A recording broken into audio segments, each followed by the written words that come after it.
आज हम बात करेंगे नॉलेज एंड करिकुलम जो बीएड सेकेंड ईयर का पेपर है, एमजेपी आरयू बरेली का पेपर है। तो ये पेपर 80 मार्क का 80 नंबर का होता है। और इसमें आज हमारा टॉपिक है अध्यापक की जवाबदेही, टीचर्स अकाउंटेबिलिटी। तो मैं सबसे पहले बताऊंगा, देखिए, एक आदर्श शिक्षक वो होता है जो तुरंत बच्चों के स्तर पर आ जाए, बाल बच्चों की आंखों से देख सके, बच्चों के कानों से सुन सके।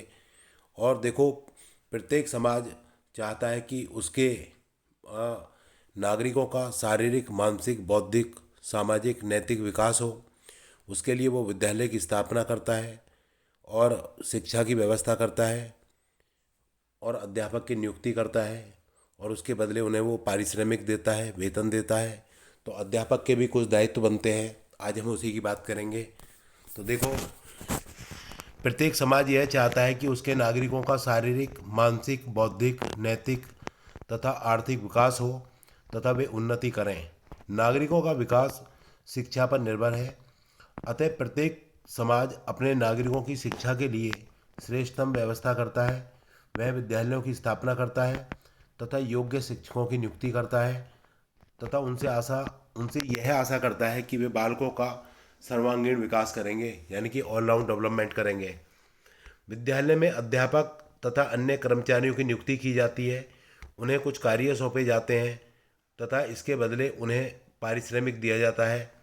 कर्मचारियों को कुछ जिम्मेदारियां दी जाती हैं और प्रबंधकों को पूरा पूरा अधिकार है कि वे उनके कार्य की समीक्षा करें। हमारे सभी के कुछ उत्तरदायित्व हैं। उत्तरदायित्व निभाने के लिए हमें किसी न किसी रूप में कुछ पारिश्रमिक मिलता है, अर्थात जो पारिश्रमिक हमें मिलता है उसके बदले में हमारे कुछ दायित्व हैं। इन दायित्वों को निभाना हमारा कर्तव्य बन जाता है, और हम किस प्रकार से इन्हें निभाते हैं उसके लिए किसी न किसी को अपने किए गए कार्य का लेखा जोखा देते हैं। वास्तव में हम एक बंधन के अंतर्गत कार्य करते हैं, और यह बंधन किस मात्रा में, किस सीमा तक निभाते हैं, यही हमारी जवाबदेही है। बिल्कुल सिंपल सी बात है कि देखिए, प्रत्येक समाज चाहता है कि उसके बच्चों का, बालकों का, नागरिकों का शारीरिक, मानसिक, बौद्धिक विकास हो। उसके लिए विद्यालय की स्थापना करता है। तो देखो, यहाँ एक बहुत बड़ी बात आई है कि हम एक बंधन के अंतर्गत कार्य करते हैं, और वही बंधन हम किस मात्रा में और किस सीमा तक निभाते हैं, वही हमारी जवाबदेही है, वही हमारी अकाउंटेबिलिटी है। यदि कार्य संतोषजनक नहीं है तो इसके लिए जवाबदेही बनती है कि वह बताए ऐसा क्यों है।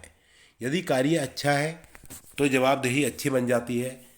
यदि किसी अध्यापक के छात्रों के परिणाम संतोषजनक नहीं है तो उसकी यह जवाबदेही है कि वह बताए ऐसा क्यों है।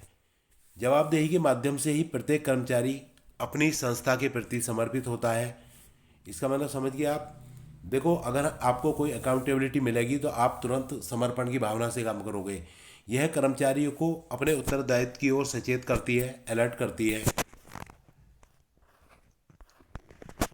तो हमने ये जवाबदेही की बात की, तो सिंपल सी बात थी कि प्रत्येक समाज अपने बालकों का, यानी कि अपने नागरिकों का शारीरिक, मानसिक, बौद्धिक, सामाजिक विकास करना चाहता है।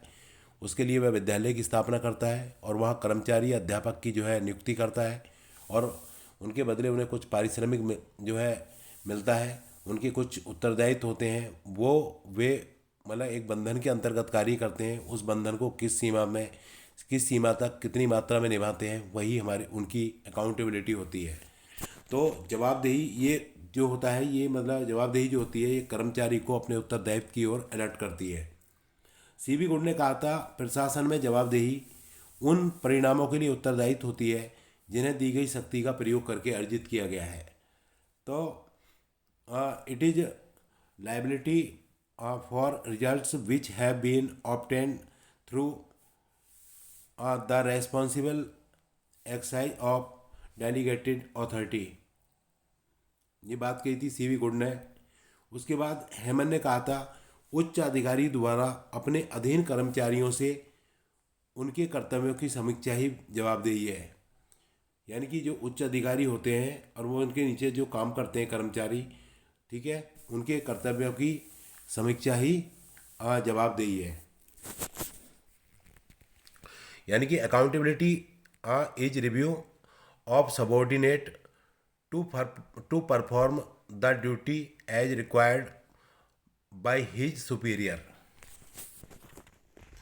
इसका महत्व क्या होता है, इम्पोर्टेंस क्या होता है जवाबदेही का? देखो, जवाबदेही की समस्या एक महत्वपूर्ण समस्या है। यह समस्या बड़ी जटिल और संवेदनशील भी है। जवाबदेही के अभाव में अराजकता फैल जाती है। व्यक्ति चाहे करे या ना करे, जो चाहे सो करे, जैसी स्थिति बन जाती है। इसमें आपाधापी की स्थिति बन जाती है। तो जवाबदेही में ट्रांसपेरेंसी का होना बहुत ज़रूरी है। जवाबदेही के अभाव में भ्रष्टाचार, निष्क्रियता, अनुशासनहीनता, ये सब दृष्टिगोचर होती हैं। ठीक है, तो इसलिए हमें सभी को अपनी अकाउंटेबिलिटी से काम करना चाहिए।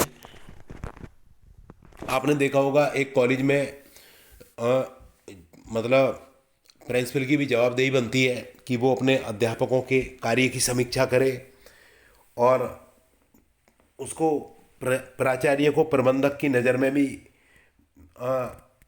अच्छा उतरना होता है। उसके बाद देखिए अध्यापकों की जवाबदेही, अकाउंटेबिलिटी ऑफ टीचर्स। टीचर की क्या क्या जवाबदेही है? शिक्षण अधिगम प्रबंध के लिए जवाबदेही, यानी कि जो टीचिंग लर्निंग प्रबंध है उसके लिए जवाबदेही। विद्यार्थियों के मार्गदर्शन एवं परामर्श के लिए जवाबदेही, मतलब जो विद्यार्थियों को गाइडेंस देता है, काउंसलिंग देता है। स्कूल प्राचार्य द्वारा किए गए कार्यों के लिए जवाबदेही, जो स्कूल के प्रिंसिपल ने काम दिए उनके प्रति अकाउंटेबिलिटी। पाठ्य सहगामी क्रियाओं से संबंधित उत्तरदायित्वों के लिए जवाबदेही और परीक्षा फल के लिए जवाबदेही। अगर परीक्षा फल कहीं भी दिक्कत में आता है, गड़बड़ होती है, तो जवाबदेही टीचर की होती है। स्कूल से संबंधित समस्याओं के प्रति जवाबदेही, उपकरणों के रखरखाव से जुड़ी समस्याओं के लिए जवाबदेही और विभागीय उन्नति में योगदान के लिए जवाबदेही। निरीक्षकों की मूल्यांकन रिपोर्ट के प्रति जवाबदेही और प्राचार्य द्वारा कार्य समीक्षा तथा रिपोर्ट के संदर्भ में जवाबदेही और मानवीय संबंधों को स्थापित करने वाली क्रियाओं संबंधी जवाबदेही। स्कूल के रिकॉर्ड के रखरखाव के बारे में जवाबदेही और अध्यापक डायरी के बारे में जवाबदेही। उपस्थिति रजिस्टर संबंधी जवाबदेही और विद्यार्थियों के विभिन्न कार्यों के मूल्यांकन के लिए जवाबदेही। तो आपने देखा कि देखो, अगर आप प्रैक्टिकली सोचोगे कि एक टीचर के क्या काम होते हैं, उसकी क्या अकाउंटेबिलिटी होती है, तो वो सब है। तो देखिए, मैं आपसे सिर्फ एक ही बात कहूँगा, अध्यापक की जवाबदेही बनती है कि वो बच्चों को बिल्कुल अपना बच्चा समझकर पढ़ाए, अपने भाई बहन की तरह व्यवहार करे और बच्चों के साथ इंटरेक्शन करे। और अध्यापक और छात्र के बीच एक खाई होती है, यदि उस खाई पर एक ब्रिज बन जाता है तो बच्चा अपनी समस्या लेके आ जाता है और सारी समस्याओं का समाधान हो जाता है। तो ये अध्यापक की हमने जवाबदेही की चर्चा की। और अगर आपको वीडियो अच्छा लगा हो तो आप लाइक करें, सब्सक्राइब करें और दोस्तों को शेयर करें।